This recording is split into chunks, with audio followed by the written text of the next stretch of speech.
Hello everyone. If a stranger needed help, how long would it take you to offer them a hand?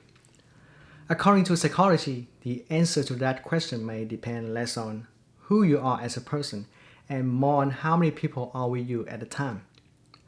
The more people there are in a room, the less likely anyone is to offer help, and it's called the bystander effect.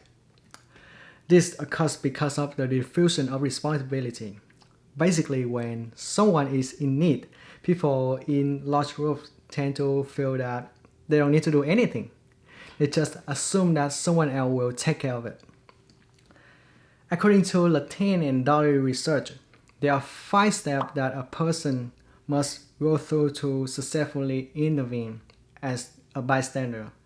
If they do not go through each one of those steps, then the result will no intervention and no help is given.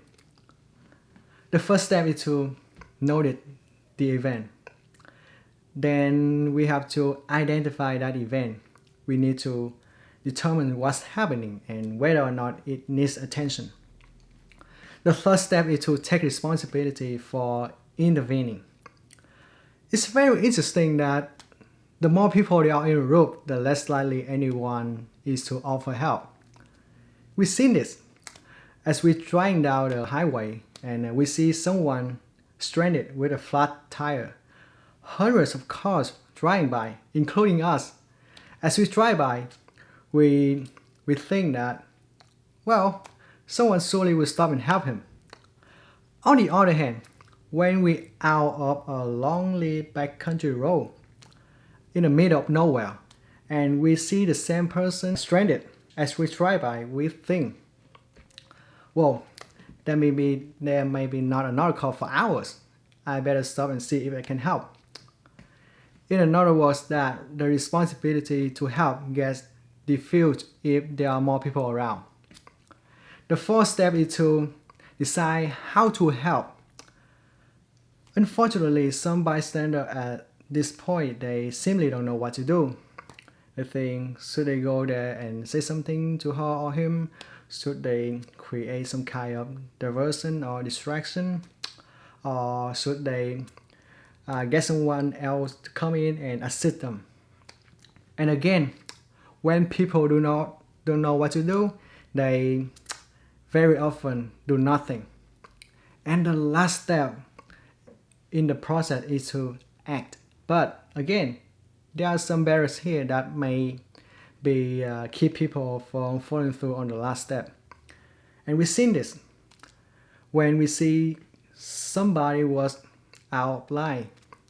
I mean, clearly out of line. And later when we look back on that event, we thought to ourselves, man, I really should have said something.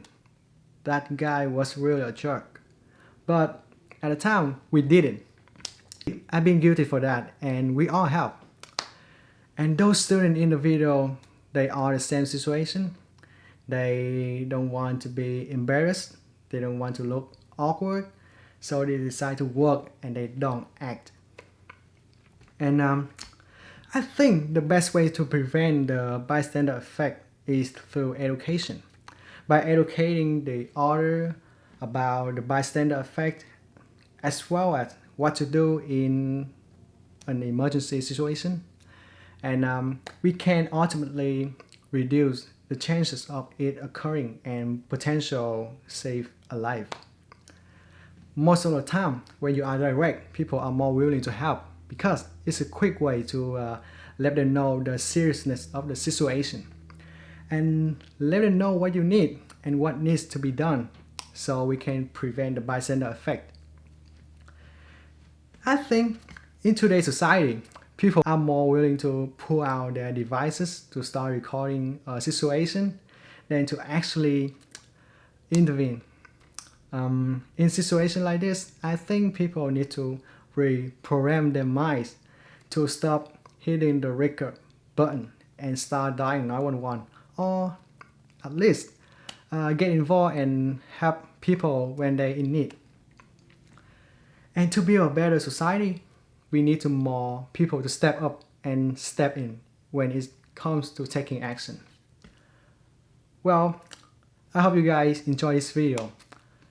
And I thank you guys so much for making it to the end. And my name is Hung, and I see you guys next time.